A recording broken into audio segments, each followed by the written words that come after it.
Dear all, today we shall discuss about the second state of matter, which is liquid state. Now, matter consists of three important states: solid, liquid, and gas. Today we will discuss about the liquid state. Here in this picture, you can see the arrangement of particles in different states. In solid state, you can see particles are compactly packed. They have least intermolecular space, and because of this, solids are rigid in nature, or we can say that they have a definite shape. Coming to the liquid state, the molecules in case of liquid state are farther from one another in comparison to solid. It means the intermolecular space between liquids is more than that of solids. That is why liquids have a tendency to flow, or we say they are fluid in nature. In case of gas, the particles are much farther from one another. They have the maximum intermolecular space between them, and this provides particles movement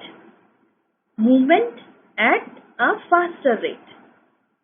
Now we will be discussing about this liquid state in detail, and about gas we will be discussing in the coming video. So, going to the characteristics of liquid state.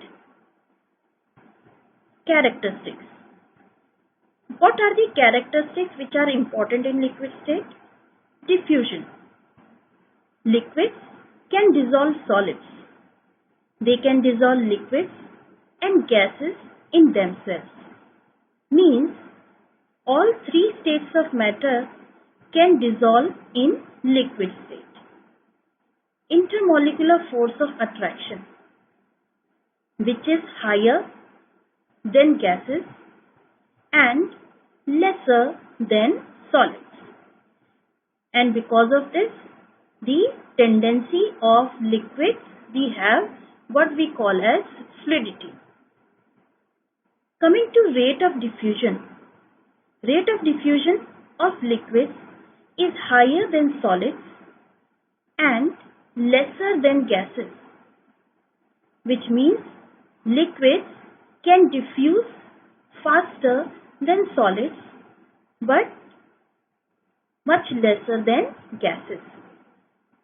This rate of diffusion is related with intermolecular force of attraction, and that defines that what will be the rate of diffusion of the three different states.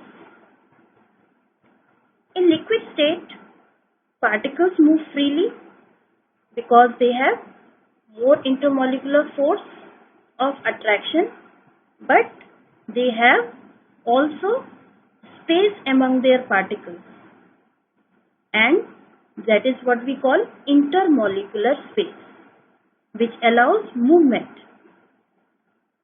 Liquids flow and change shapes, and they take the shape of the container in which they are stored.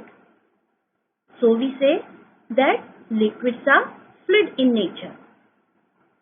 Now, to know more about liquids, we'll come to the activity for liquids. What is the procedure? Collect the following: water, cooking oil, milk, juice, and a cold drink. Also containers of different shapes, and on each container we have to put a mark of 50 ml. Now, question arises: what would happen if liquids are split on the floor? Of course, they will start flowing on the floor. Why? Because they have fluid nature, which is their physical state. Measure 50 ml of any liquid and transfer it into different shaped containers, one by one. Do we see any change in volume? Does the volume remains the same? Yes, volume remains the same. So we say that liquids have got fixed volume. Does the shape of the liquid remain same? No, of course not. Shape changes in accordance with the shape of the container. If it is a round bottom flask, the shape will be of the round bottom flask, and so on.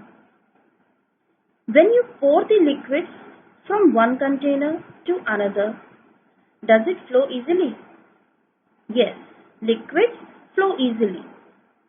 Why? Because they are fluid in nature.